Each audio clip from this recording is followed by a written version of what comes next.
नमस्कार प्रेक्षकांनो, सावळ्याची जणू सावली आणि लाखात एक आमचा दादा या दोन्ही मालिकेच्या स्पेशल एपिसोडमध्ये मी तुम्हा सर्वांचं अगदी मनपूर्वक स्वागत करते. मग आता मित्रांनो, इथे स्टुडिओमध्ये सावली आलेली असते आणि भाग्याला मोटिवेट करण्यासाठी तुझाने सावलीला बोलवलेलं असतं. सावली आता तिथे गाणं गाऊन दाखवते, पण मात्र मित्रांनो आता होतं काहीतरी वेगळंच. सावलीने गाणं गायल्यानंतर स्टुडिओच्या डायरेक्टरला सुद्धा ते गाणं भयंकर आवडतं आणि तो सुद्धा सावलीला हॅट्स ऑफ करतो.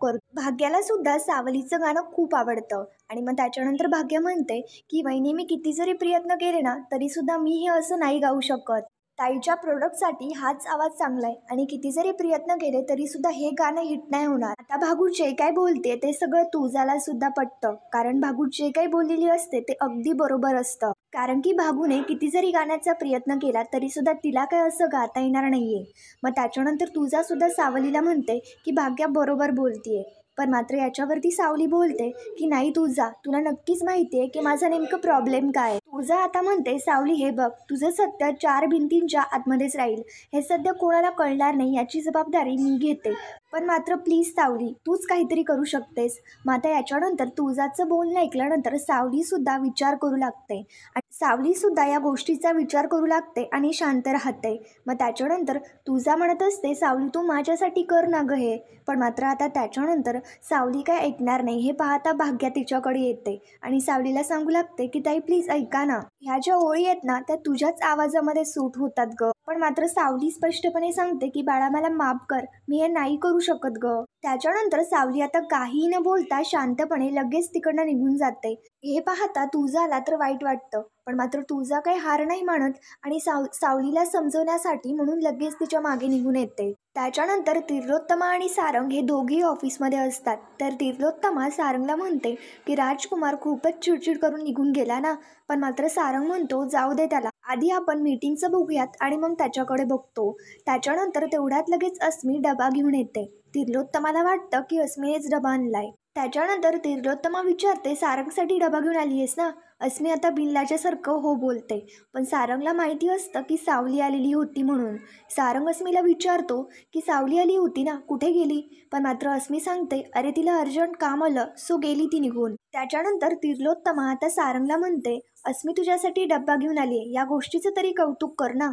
सारंग आता बोलतो कौतुक तर मला त्याचं आहेच. मग अस्मी आता म्हणते तुम्हाला वाढू का. याच्यावरती सारंग आता हो बोलतो आणि अस्मी त्यांना जेवणाची ताटं वाढू लागते. आता अस्मी सारंगच्या हातामध्ये ताट देते. तिर्लोत्तमा अस्मीकडे खूप प्रेमाने पाहत असते, कारण की तिर्लोत्तमाला तर अस्मीचा खूपच पुळका. सारंग जेवण करतो आणि त्याच्यानंतर लगेच म्हणतो की कमाल आहे जेवण. अस्मी हसण्याचं नाटक करते. सारंग आता बोलतो तूच बनवलंस ना नक्की, म्हणजे सावलीने नाही बनवलं ना, कारण की चव ना ओळखीची आहे, सावलीच्या हातची चवेही. अस्मी लगेच शांत होते, कारण अस्मीचं काळ आता पकडलेलं गेलेलं असतं.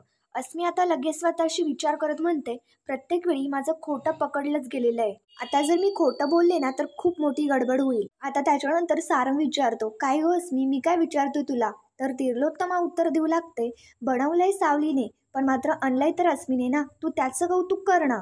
त्याच्यानंतर सारंग म्हणतो हो मला कौतुक तर आहेच. आता तिर्लोत्तमा मेन पॉईंटवरती येते आणि अडखळत अडखळत सारंगला म्हणते की सारंग मला असं वाटतंय तू आता अस्मीचा विचार करावा.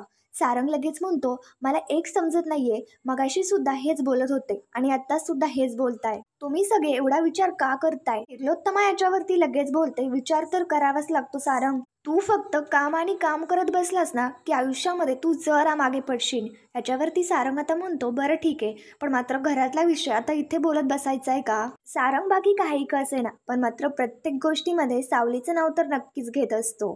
सारंग आता इथे बोलतो की सावलीने जेवण खूप छान बनवलंय. याच्यावरती आता तिर्लोत्तमा चिडते आणि सारंगच्या बोलण्यानंतर लगेच बोलते परत तेच बोललास, सतत तुला त्या मुलीचं नाव का घ्यावं लागतं रे, तुला माहिती ना मला तिचा राग येतो. जेवण बनवण्यासाठी, ते आवरण्यासाठी, ओटा आवरण्यासाठी आपण खूप माणसं ठेवू शकतो. अस्मी मात्र शांतपणे इमोशनल होत ते बोलणं ऐकत असते. पण मात्र सारंग आता इथे बोलतो की आपण सगळी कामं करण्यासाठी माणसं ठेवू शकतो ना, पण मात्र आपण प्रेम करण्यासाठी माणूस नाही ठेवू शकत. सारंग आता याच्यावरती त्याचं जेवण अर्धवटच सोडून देतो आणि चिडतच लगेच तिकडनं निघून जातो. तिर्लोत्तमा सारंगला आवाज देत असते, पण सारंग काय तिचं म्हणणंच ऐकत नाही.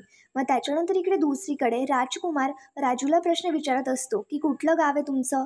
पण मात्र राजू जरा गोंधळूनच गेलेली असते. राजू सांगते गुळूम. आता गावाचं नाव ऐकल्यानंतर तर राजकुमार लगेच हसायला लागतो आणि विचारतो कुठे आलं हे. राजू उत्तर देते ते साताऱ्यामध्ये. राजकुमार म्हणू लागतो तुम्ही तर बरीच मोठी उडी मारलीत, थेट सातारा टू पुणे. याच्यावरती आता राजू म्हणते आपण कामाबद्दलच बोलूयात का? राजकुमार म्हणतो हो बोलूयात ना, कारण तुम्ही तेच करायला तर इथे आलायत. राजकुमार म्हणतो की बाय द वे तुम्ही वेंडरचा फॉर्म भरला का? राजूला तर हे काहीच माहिती नसतं. राजू डोळे मोठे करत राजकुमारकडे पाहते. राजकुमार लगेच बोलतो इट्स ओके, मी करतो तुम्हाला मदत. आणि राजकुमार लगेच एक फॉर्म राजूकडे देतो. राजकुमार इकडे राजूला म्हणतो की तुमचे डिटेल्स ना भरून टाका. पण आता राजू तर शांतच असते आणि खूप डेंजर राजू घाबरलेली असते, कारण की राजू शिकलेलीच नसते हे राजकुमारला समजतं. आणि राजकुमार लगेच तो फॉर्म घेतो. राजू आता म्हणते मला त्या 4 भिंतीतल्या आतल्या शाळेतलं नाही शिकवलं, पण मात्र माझ्या दादांनी मला बाहेरच्या जगाचं सगळं शिकवलंय. आता राजूचं हे सगळं बोलणं पाहता राजकुमार लगेच गंमत उगवत म्हणतो वाक्य छान आहे, पण मात्र हे वाक्य तुम्हाला लिहिता येतं का?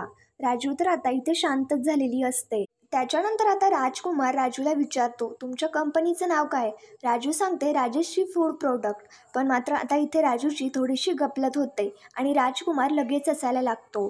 राजकुमार राजूला म्हणतो बरं ठीक आहे, मी तुम्हाला ना एक गंमत सांगतो. एक तुमच्यासारखाच वेंडर आला होता अगदी छोट्या घरातला, त्याच्या तुमच्यासारख्या बिझनेससाठी. मी तुमच्याबद्दल नाही बोलत आहे, मी दुसऱ्या वेंडरबद्दल सांगतोय. राजकुमार आता जे जे काही बोलत असते त्याच्यामुळे राजू खूप घाबरत असते आणि शांतपणे राजकुमारचं फक्त बोलणं ऐकत असते आणि त्याने विचारलेल्या प्रश्नांची उत्तरं देत असते. राजकुमार राजूला सांगत असतो आता ते छोट्या घरातून आला होता, त्याच्यावरती दयावून आजूबाजूच्या माणसांनी नातेवाईकांनी त्याचे प्रोडक्ट विकत घेतले. त्या पठ्ठ्याला वाटलं की तो खूप मोठा झालाय, पण मात्र तसं नव्हतं. त्याच्यावरती दया म्हणून लोक हे सगळं करत होते. राजकुमार राजूलाच टोमणं ठेवून देतं हे मात्र तिला समजलेलं असतं.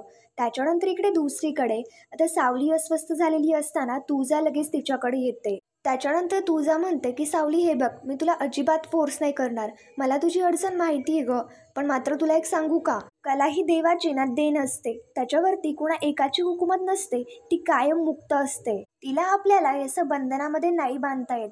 सावली म्हणू लागते तू जे काही बोलतीयस ना ते मला सगळं मान्य आहे. सावली मात्र शांतपणे म्हणते अगं मी कोणाला तरी शब्द दिलाय आणि माझा शब्द म्हणजे माझ्यासाठी जीव की प्राण आहे.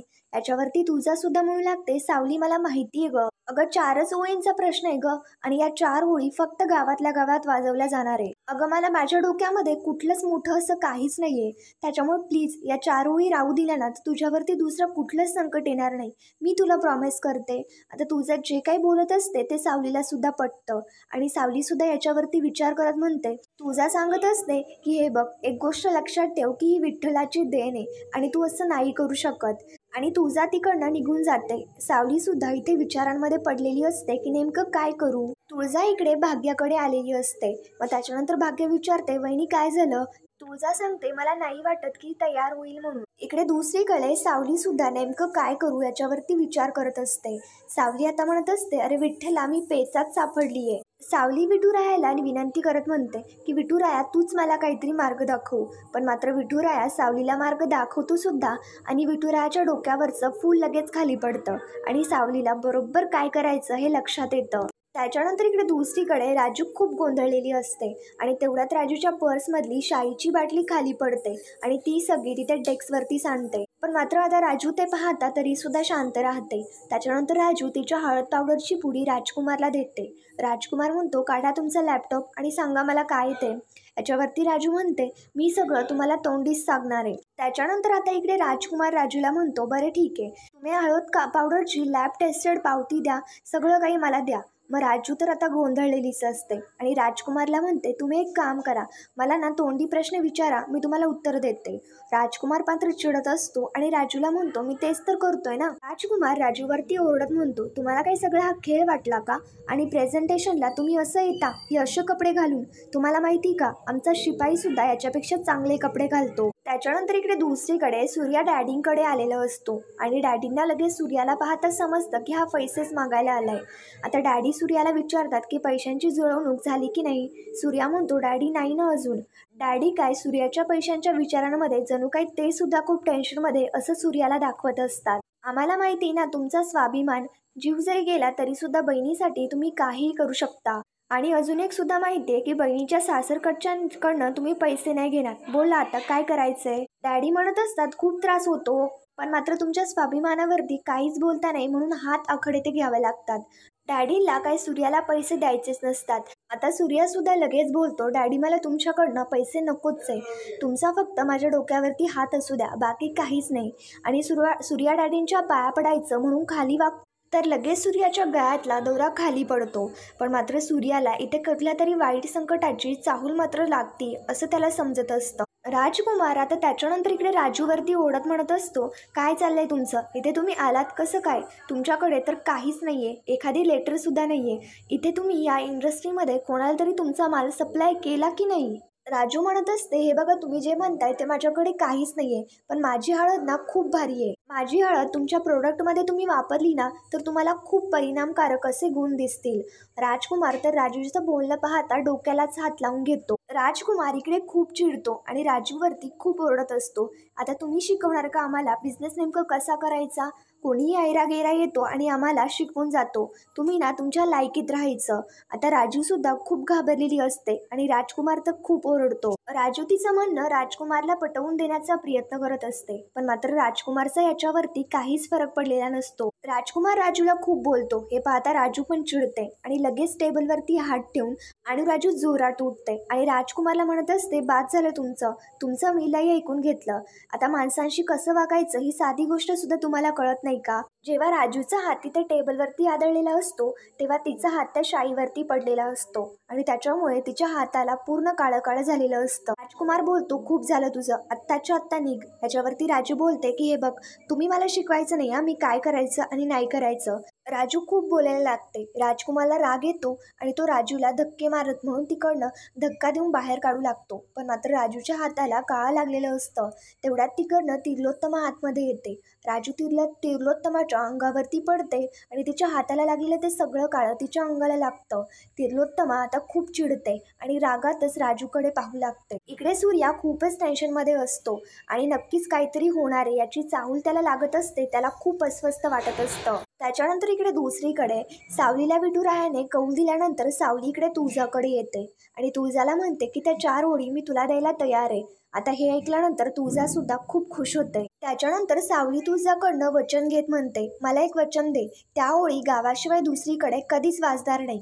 तुळजा सुद्धा सावलीला सांगते, बरं ठीक आहे, आणि तुळजा लगेच सावलीला वचन सुद्धा देते. तुळजा म्हणते, सावली तू माझ्यावरती विश्वास ठेव, या ओळी फक्त राजाचा बिझनेस प्रमोट करण्यासाठीच वाजल्या जातील, दुसरीकडे कुठेही वाजणार नाही. तू माझ्यावरती खरंच विश्वास ठेव. सावलीला सुद्धा तुझ्यावरती खूप विश्वास असतो आणि तिला सुद्धा धीर येतो. त्याच्यानंतर इकडे दुसरीकडे राजूला नेण्यासाठी पोलीस आलेले असतात. राजू ओरडत म्हणत असते, तू ना काय लायकीचा माणूस आहे ना हे तुझ्या वागण्यावरनच कळतं, तुला ना उकिरड्यावरती फेकलं पाहिजे. राजकुमार तिर्लोत्तमा समोर असं दाखवत असतो की जणू काय तो खूप सज्जन आहे, पण मात्र तो आधी राजूला काय बोललाय हे काय त्याला माहिती नसतं का. राजकुमार तिर्लोत्तमाला असं पटवून देतो की ही मुलगी मला मारायला चालली होती आणि तिने मला केबिनमध्ये जीवे मारण्याची धमकी सुद्धा दिली आणि माझ्यावरती हल्ला करण्याचा प्रयत्न सुद्धा करत असते. इथे राजूला तर कोणी काहीच बोलू नाही देत. राजू सांगण्याचा प्रयत्न देखील करत असते, पण मात्र तिर्लोत्तमा तर खूपच चिडलेली असते. आता पोलीस राजूला तिकडनं घेऊन जातात. त्याच्यानंतर आता बाहेर तुळजा आणि सावली या दोघी स्टुडिओच्या बाहेर बोलत असतात, पण मात्र तेवढ्यात तिथे अस्मीने सांगितल्याप्रमाणे नमस्कार मित्रांनो, सावळ्याची जणू सावली आणि आमचा दादा लाखात एक या दोन्ही मालिकेच्या स्पेशल एपिसोडमध्ये मी तुम्हा सर्वांचे अगदी मनपूर्वक स्वागत करते. मग आता मित्रांनो, आपण पाहत आहोत तुळजा आणि भाग्या दोघेही कंपनीच्या बाहेर आलेले असतात आणि त्याच्यानंतर राजू अजून सुद्धा बाहेर आलेली नाहीये, म्हणून त्या दोघी विचारांमध्ये पडतात की राजू आणखी का बाहेर नाही आली. एवढ्या वेळाच्या आधी तर तिने यायला हवं होतं. भाग्या इकडे बोलू लागते, मला तर असं वाटतंय की राजूताईची हळद त्यांना खूपच आवडली आणि म्हणूनच जरा वेळ लागतोय. भाग्या म्हणत असते, आपण जायचं का आतमध्ये. त्याच्यावरती तुळजा बोलते, आपल्याला हे असं आतमध्ये नाही जाता येणार, कारण ही खूप मोठी कंपनी आहे आणि त्यांचे सुद्धा काहीतरी नियम असतीलच ना. आपण एक काम करूयात, आपण आणखी थोडा वेळ वाट बघू आणि जर ती नाहीच आली तर तिला लगेच फोन करू. मग आता हे सगळं भाग्याला सुद्धा पटतं आणि त्या राजूची वाट पाहत तिथेच बाहेर असतात. त्याच्यानंतर बाजूनं तेवढ्याच सिक्युरिटी गार्ड आलेला असतो. भाग्या लगेच तुळजाला म्हणते की वहिनी यांना विचार ना, आपल्याला आतमध्ये जायला मिळेल की नाही. तुळजा लगेच सिक्युरिटी गार्डकडे येते आता त्याच्यानंतर तुझा म्हणते, दादा आम्हाला आतमध्ये जायचं आहे. याच्यावरती सिक्युरिटी गार्ड विचारतो, तुमच्याकडे अपॉइंटमेंट आहे का? पण मात्र यांच्याकडे अपॉइंटमेंट ही नसते. मग सिक्युरिटी गार्ड लगेच सांगतो, तुम्हाला आतमध्ये नाही जाता येणार. मग आता भाग्य आणि तुझ्याला बाहेरच थांबावं लागणार असतं. इकडे दुसरीकडे आता राजूला पोलीस कोठडीमध्ये ठेवलेलं असतं. त्याच्यानंतर तिथे असलेला हवालदार म्हणतो की यांची माहिती लिहून घेतली का? पण मात्र राजू काहीच सांगायला तयार नसते. त्यामुळे तो हवालदार बोलतो, या असं कसं सांगत नाहीयेत, यांना सांगावं तर लागणारच. हवालदार राजूकडे येतो आणि विचारतो, ताई तुमचं नाव सांगा, कुठनं आलात, काय करताय, हे सगळं पटपट बोला. पण मात्र राजू खूप घाबरून गेलेली असते आणि शांतच असते. त्याच्यानंतर इकडे दुसरीकडे देवासुद्धा पोलीस स्टेशनमध्ये असतो. मग त्याच्यानंतर देवा घोरपडेंना आवाज देऊन म्हणतो की चला घोरपडे, आज की कारवाई सुरू की जाय. आज कोण पाहुणा आलाय? याच्यावरती घोरपडे सांगतात, पाहुणा नाही हो, पाहुणी आहे. तर मग देवाला लगेच प्रश्न पडतो की नेमकं कोण पाहुणी आहे? आणि लगेच देवा इकडे राजूकडे येतो. त्याच्यानंतर देवा आता स्टाईलमध्ये विचारतो, घोरपडे या स्पेशल मेहमान का नाम काय? याच्यावरती आता घोरपडे सांगतात, अहो नाही माहिती हो. मगापासून त्यांना विचारतोय पण मात्र त्या सांगतच नाहीये. देवा आता राजूला विचारतो, बरं मॅडम सांगा, हा देवा नेमकं तुमची सेवा काय करू शकेल? पण मात्र राजू खूप गोंधळलेली असते. त्याच्यामुळे तिला काय बोलावं काहीच समजत नसतं. तर मग त्याच्यानंतर तो हवालदार म्हणत असतो, बहुतेक या मॅडमला ना बोलताच येत नाहीये. देवा राजूला म्हणू लागतो, मॅडम काय चाललंय तुमचं? तुम्ही जर काही बोललाच नाही तर आम्ही तुमची हेल्प कशी काय करणार? नाहीतर मी ना हेल्पलेस होऊन जाईल. Madam please बोलावो.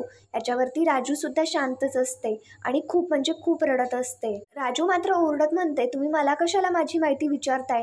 ज्याची विचारायची त्याला विचारा की. ज्याने माझ्या घरादाराचा अपमान केला, माझा अपमान केला, त्याला इथे तुरुंगात ठेवायचं सोडून तुम्ही मला काय तुरुंगात ठेवलंय? त्याच्यानंतर देवा म्हणतो, असं आहे तर हे जरा ना कॉमेडीच प्रकरण दिसतंय. देवा म्हणत असतो, ताई त्यांनी तुझं एवढं घरदार काढलं, तुम्ही सुद्धा काढायचं की घरदार? पण मात्र तुम्ही तर काहीच नाही केलं. खाया पिया तू कुछ नाही, पर ग्लास तोडणे का इल्जाम आपके ऊपर. करायचं ना काहीतरी. घोरपडे सुद्धा म्हणत असतो, खूप वाईट झालं हो, खाजगी मालमत्तेचं नुकसान केलं. माझ्यावरती राजू लगेच ओरडत विचारते, अहो साहेब काही काय विचारताय, मी यातलं काहीच नाही केलेलं. खरं तर ना मी काहीतरी करायलाच पाहिजे होतं, त्याची ना चांगलीच बोलती बंद झाली असती. त्याच्यानंतर राजू आता जे जे काही घडलं ते सगळं काही देवाला सांगते आणि देवाला सुद्धा हा सगळा प्रकरण नेमकं काय हे समजतं. राजू सांगू लागते, तुम्हाला काय वाटलं आम्ही गावाकडनं आलो म्हणजे आमची काय इज्जत नाहीये का? तो माणूस ना एकदा समोर येऊ देच नाही, त्याला गावाचं पाणी पाजलं ना तर मी सुद्धा नाही सांगणार की मी सूर्यादादाची बहीण आहे म्हणून. आता देवा सुद्धा राजूच्या बोलण्याने शांत झालेला असतो. त्याच्यानंतर इकडे दुसरीकडे तुझा आणि भाग्या दोघी राजू येण्याची बाहेर वाट पाहत असतात. पण मात्र राजूला बराच वेळ झालेला असतो. तुझा आता पॅनिक होते आणि म्हणते की आता राजूला ना कॉल करायला पाहिजे आणि तुझा लगेच राजूला फोन लावते. राजूचा फोनच लागत नाही, तो बंद सांगतो. आता हे पाहता तर तुझा खूपच घाबरते. तुझाला वाटतं की अजिबात काळजी करायला नको, मोठी कंपनी आहे ना म्हणून काहीतरी डिटेल प्रेझेंटेशन सुरू असेल किंवा राजू कदाचित मीटिंगमध्ये असेल म्हणूनच ते स्विच ऑफ लागत असेल. तुझा आता निगेटिव्ह विचार नाही करत तर ती पॉझिटिव्ह विचार करते. त्याच्यानंतर इकडे दुसरीकडे ऐश्वर्याचा राजकुमारला फोन आलेला असतो. ऐश्वर्या विचारते, बोर्ड मीटिंग कशी काय झाली? तर मग राजकुमार सांगतो, तशी बरी झाली. आमच्या आईसाहेबांचं सारंग पुराण काय समजेना, शेवटी मीच तिकडनं निघून आलो. राजकुमार ऐश्वर्याला सांगत असतो, कोणीतरी सप्लायर आलं होतं, हर्बल हळद म्हणून प्रोडक्ट होतं आणि कोणीतरी गावंढळच मुलगी होती. राजकुमार नाव आठवण्याचा प्रयत्न करतो आणि त्याला राशी असं नाव आठवतो. मग राजकुमार असं म्हणतो, बिंडोक होती एक नंबरची, तिने फुल गोंधळ घातला. त्याच्यावरती ऐश्वर्या म्हणते, गावाकडची एक मुलगी आली, तिने गोंधळ घातला आणि तुम्ही काहीच नाही केलं का? तर राजकुमार हसत म्हणतो, मी तिला डायरेक्ट पोलिसांच्या ताब्यात दिलं, मी काय तिला असं तसं सोडणार होतो का? मग याच्यावरती ऐश्वर्याला सुद्धा मोठा धक्काच बसतो. ऐश्वर्या आता त्याच्यानंतर म्हणते, एवढं सगळं डेंजर प्रकरण होतं की पोलिसांपर्यंत गेलं, पण मात्र या सगळ्यामध्ये तुमच्यावरती कोणाला डाऊट नाही आला ना? तर राजकुमार म्हणतो की अजून तरी काहीच नाही झालेलं. जर त्या पोरीने हळदीसाठी सुरू केलं असतं ना तर लोकांना कळलं असतं की या सप्लायरमध्ये मीच भेसळ करतोय. मग ऐश्वर्या लगेच विचारते, मग आता काय करायचं ठरवलंय? राजकुमार म्हणतो, ऐश्वर्या ही सगळी परिस्थिती ना माझ्या हातामध्ये आहे, पुढे काय होईल ना हे मी नाही सांगू शकत. मग ऐश्वर्या आता बोलते, बरं ठीक आहे, मला पुढील डिटेल कळवत राहा. मग त्याच्यानंतर राजकुमार सुद्धा हो बोलतो आणि ते फोन ठेवून देतात. इकडे दुसरीकडे सूर्या तर खूप टेन्शनमध्ये असतो आणि त्याला नक्की असं समजत असतं की नक्कीच काहीतरी राजूच्या बाबतीमध्ये वाईट झालंय म्हणून. आणि त्या गोष्टीचा विचार करता सूर्या खूप अस्वस्थ असतो. राजूचा फोन लागत नसतो म्हणून आता सूर्या लगेच तुझाला फोन करतो आणि विचारतो, सगळं व्यवस्थित आहे ना तिथे? तुझा म्हणते की हो सगळं ठीक आहे. काय झालं पण? सूर्या सांगतो मी केव्हापासून राजूला फोन लावण्याचा प्रयत्न करतोय, पण मात्र तिला दे जरा फोन. याच्यावरती तुझा म्हणते की अरे ती आली नाही अजून, ती कंपनीतच आहे, मीटिंग चालू असेल कदाचित, येईल ती. पण मात्र सूर्या टाइम पाहतो तर खूपच वेळ झालेला असतो. तुझा सांगत असते कदाचित तिची हळद ना त्यांना आवडली असेल आणि नक्की पुढच्या डीलचं काहीतरी बोलणं सुरू असेल, म्हणून तिला येण्यासाठी उशीर झाला. येईल ती, अजिबात काळजी करू नको. आणि मग त्याच्यानंतर सूर्या लगेच फोन ठेवून देतो. पण मात्र इकडे भाग्यासुद्धा खूप घाबरलेली असते. तुझा भाग्याला म्हणते तू अजिबात टेन्शन घेऊ नको, येईल ती. त्याच्यानंतर इकडे दुसरीकडे ऐश्वर्याकडे अस्मी येते. कारण अस्मीनेच ऐश्वर्याला फोन करून सावलीचा पत्ता सांगितलेला असतो की ती कोणाला तरी भेटायला गेली आहे. मग आता अस्मी विचारते काही हाती लागलं का. ऐश्वर्या आता तो व्हिडिओ आणि ते फोटोज अस्मीला दाखवते आणि म्हणते कोण कुठलीही मुलगी आणि तिच्याबरोबर ही भेटीगाठी करतीये. आपण आता हे कसं फिंगर आउट करायचं. इकडे कंपनीच्या बाहेर भाग्य आणि तुझा दोघीही राजू येण्याची वाट पाहत असतात. पण मात्र अजून सुद्धा राजू काय बाहेर आलेली नसते. तुझा पॅनिक होत राजूला फोन लावण्याचे सुद्धा प्रयत्न करत असते. तुझा सावलीला सुद्धा फोन लावत असते, पण मात्र सावली सुद्धा काय फोन उचलत नसते. आता तुझाला आणि भाग्याला दोघींनाही भयंकर टेन्शन आलेलं असतं. सिक्युरिटी गार्ड तिकडनं चाललेला असतो. तुझा परत त्याला थांबवते आणि आतमध्ये जाण्याची परमिशन मागू लागते. पण सिक्युरिटी गार्ड स्पष्टपणे सांगतो की मी तुम्हाला मगाशीच सांगितलं की आतमध्ये जाता येणार नाही, आणि लगेच तो तिकडनं निघून जातो. तुझाला आता नेमकं काय करावं काहीच सुचत नसतं. त्याच्यानंतर इकडे दुसरीकडे देवाने राजूला पोलीस कोठडीतून बाहेर काढलेलं असतं आणि तिच्या समोर बसत तिला पुढचे प्रश्न विचारत असतो. पण राजू काहीच बोलायला तयार नसते, ती शांत असते. आता त्याच्यानंतर देवा राजूला म्हणतो ताई आमच्या नाही सिच्युएशन काय आहे ना हे सगळं लक्षात आलंय. तू हळद घेऊन आता गावातून इथे पुण्याला आलीस. तू श्रीमंत माणूस माजुरड्यासारखं वागला, तुझ्यावरतीच ओरडला. आमच्या ना सगळं काही लक्षात आलंय. पण ताई एक तुला सांगू का, या सगळ्यामुळे ना इथून बाहेर जाण्याचा गेट पास मिळत नाही ना ग. तू सांगतेस तुझा दादा दादा, पण मात्र ते दादा आहेत तरी कोण कोण आहे हा दादा नेमकं. पण मात्र राजू तर दादालाच घाबरलेली असते. कारण राजूला वाटत असतं की दादाला हे सगळं कळल्यानंतर दादा ओरडेल. आणि राजू देवाला दादाचं म्हणजेच की सूर्याचं नावच सांगायला तयार नसते. देवा राजूला म्हणत असतो तुम्हाला माहिती का, इथे ना माणसांचं आयुष्य बर्बाद होतं, वाट लागते व जेलमध्ये माणसांची. देवा आता म्हणू लागतो ताई मी काय म्हणतो आपण एक काम करूयात, तू कुठल्या तरी ना वकिलाला बोलव, ॲटलिस्ट तो तुझी बाजू तरी मांडेल. नाहीतर बघ आता इथेच आयुष्यभर अडकून पडशील. आता राजू तर घाबरत म्हणत असते नाही नाही त्यातलं मला काहीच नाही माहिती, तुम्ही करा आता नेमकं काय करायचंय ते, मी माझ्या दादाला नाही सांगणार. आता इकडे देवाला प्रश्न पडलेला असतो. देवा वैतागीत म्हणतो की बॉस आता काय करायचं, ही बाया बाकी सगळं सांगते पण मात्र नेमकं दादा कोण आहे हे नाही सांगत आहे. आता या दादाचं नेमकं काय करायचं, या मुलींना नेमकं हँडल कसं करायचं. आणि राजू लगेच बोलते की मला ना भूक लागलीये. त्याच्यानंतर इकडे दुसरीकडे दादा खूप टेन्शनमध्ये असतो आणि दादा डायरेक्टली पुण्यामध्ये पोहोचलेला असतो. दादा आता त्याच्यानंतर त्या कंपनीचा पत्ता विचारू लागतो. तिथनं सूर्याला कंपनीचा पत्ता काही कळत नाही. त्याच्यामुळे सूर्या पुढे एका गुंडांकडे येतो. पण मात्र ते गुंड दुसरे तिसरे कोणीच नसून ते ऐश्वर्याचेच गुंड असतात. सूर्या म्हणतो की मला हा पत्ता सांगाल का. पण मात्र ते हुरमट गुंड आता बोलतात इथे तुम्हाला दिसत नाहीये का आम्ही काम करतोय. सूर्या आता त्यांना म्हणतो तुम्ही तर गेमच खेळताय, मग पत्ता सांगायला काय प्रॉब्लेम आहे. पण मात्र ते गुंड सूर्यावरती चिडून उठतात आणि त्याच्यानंतर त्यांना तर तिथे मारामारीच हवी असते. सूर्या म्हणत असतो जरा नीट बोला ना. पण मात्र आता त्याच्यानंतर ते हुरमट गुंड म्हणतात आता तुला राग आला ना, नाही बोलत जा नीट. आणि ते लगेच सूर्याची कॉलर पकडतात. आता तर सूर्यासुद्धा भयंकर चिडतो आणि लगेच तो सुद्धा त्या गुंडाची कॉलर पकडत त्याला मारहाण करू लागतो आणि तिथेच त्यांच्या मारामारी सुरू होतात. पण मात्र तेवढ्यात लगेच समोरनं सारंग येतो आणि सारंग सूर्याला पाहता त्याला लगेच ओळखतो. सारंगला पाहता लगेच ते गुंड तिकडनं पळून जातात. सूर्या आणि सारंग यांच्या दोघांची भेट झालेली असते. सारंग आता विचारतो की सूर्या काय चाललंय हे सगळं, काय झालं असं अचानक कसं काय, आणि तू फोन तरी करायचा. आता सारंग सूर्याला पाहता खूप खुश असतो आणि सूर्या आता नेमकं काय सिच्युएशन आहे हे सगळं सारंगला सांगतो आणि सारंगच्या सुद्धा सर्व काही लक्षात आलेलं असतं. त्याच्यानंतर पत्त्याबद्दल सूर्या तर काही सारंगला सांगत नाही. सारंगला एक महत्त्वाचं काम असतो आणि ते तिकडनं निघून जातो आणि सूर्या तिथे बाजूला असलेल्या माणसाला तो पत्ता विचारू लागतो आणि तो सांगतो आणि तो पत्ता दुसरा तिसरा कुठलाच नसून सारंगच्याच कंपनीचा असतो. त्याच्यानंतर इकडे ऐश्वर्या आणि अस्मी विचार करत असतात की नेमकं ही कोण मुलगी असेल.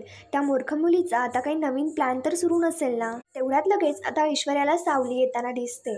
ऐश्वर्या सावलीला बोलून घेते आणि विचारते कुठे गेली होतीस. सावली मात्र शांतच असते. आणि स्वतःशीच विचार करते की मी स्टुडिओमध्ये रेकॉर्डिंग करायला गेले होते, हे कसं सांगू त्यांना.